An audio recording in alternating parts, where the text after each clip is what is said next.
Did you consult the mayor of Taguig before you replaced with another superintendent? No, she was not consulted, Your Honor. Are you allowed to do that? Are you allowed? You're not aware of... Mandatory. And is it correct? The reason is not the science behind it, because the science behind it is solid.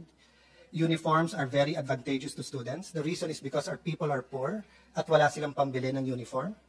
Kaya tayo hindi mandatory. But for cities who can afford, they can provide the uniform. Is that correct? Correct?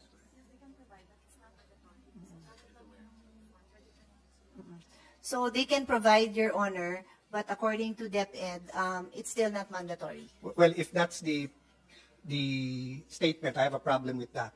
Because all of the science proves that uniforms are beneficial to students. And I was the impression of, kaya hindi mandatory kasi hindi makabili yung parents.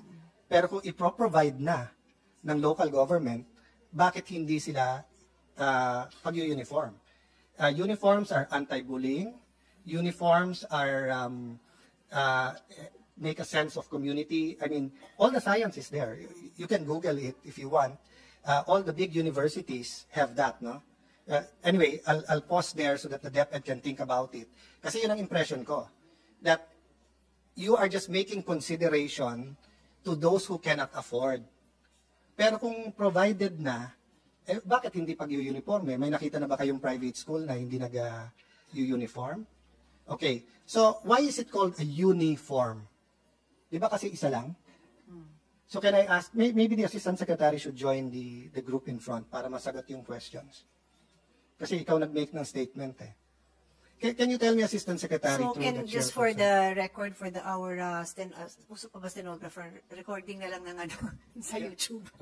Who is it you're calling? Is this Francis Cesar Bringas? No? Yes. Okay, can you stay here? May I know from the sponsor if the Assistant Secretary knows any school in the world that has 2 uniforms at the same time?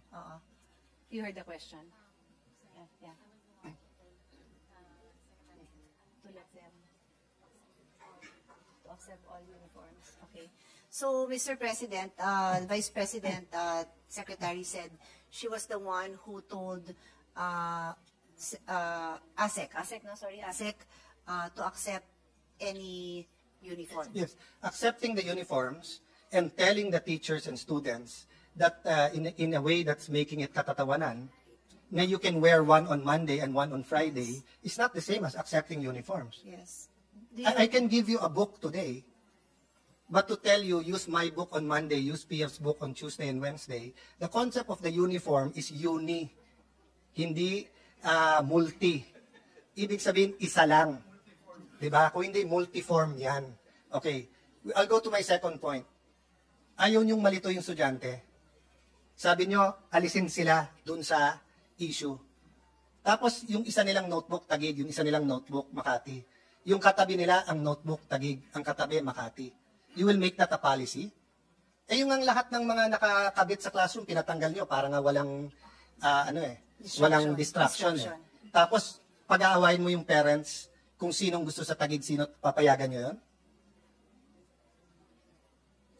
That is the implication of your policy. You said it's for the students. You said they can accept it. But in your meeting, you said they can use all of them. So tamang policy yun? So, Mr. President, the VP Secretary is saying that she was the one who instructed the ASEC. But if I may just add my own commentary on all this, ASEC, it's in your delivery. When you laugh about it in a way and say na, di Monday, mag-uniform kayo ng Taguig, Tuesday, mag-uniform kayo na, no, kahit ako, and you will all attest to it, napariyak ako while listening. I wasn't saying anything, I was just listening, but I reacted because it is not consistent with the Supreme Court, it is not consistent with the Supreme Court decision. Diba? Oh. Statement mo ba to?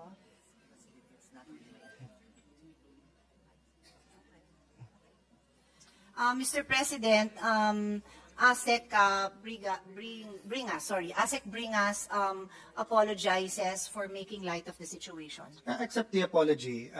For me, no, for Taguig and the mayors na sa kanila yon. I know you're working hard, I know you love the students, but we have to think of the consequences of our action. So kung ang China magbigay ng notebook sa Pag-asa Island, sasabihin natin pwedeng gamitin ng Pilipino yung China at saka yung the Supreme Court has already said that these barangays are Taguig and Makati is prohibited from exercising any jurisdiction. Giving them notebooks from their public funds is exercising jurisdiction. Giving them, accepting, okay, but telling them you need to use it, allowing them to use both, ma'am, is it not stepping on the autonomy of Taguig? DepEd doesn't have full authority under the DepEd schools in any city in the country. It's a joint responsibility with local autonomy. In fact, if you look at the basic education law, it is the principal who has that authority, not the secretary. Isn't it correct?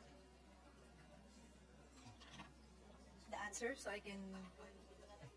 Responsibility for the following. Number 7, administering and managing all personnel, fiscal resources of the school, etc., etc. Then they have 1 to 8. The assistant secretary and the secretary says this is all for the benefit of the learners.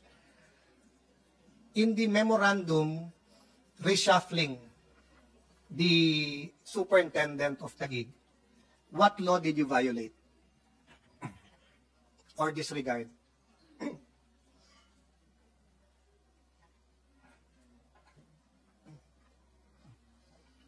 I was a secretary once, so I know these are prepared by the legal. So I'm not blaming the secretary, but kayo nag-prepare niyan.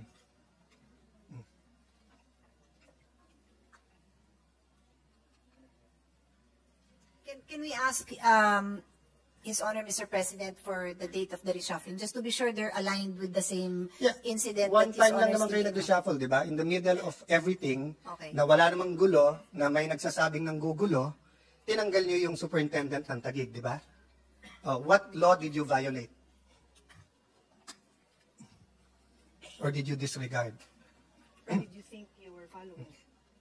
Did you consult the mayor of Taguig before you removed the superintendent? Did you consult the mayor of Taguig before you replaced with another superintendent? No, she was not consulted, Your Honor. Are you allowed to do that? Are you allowed? You're not aware of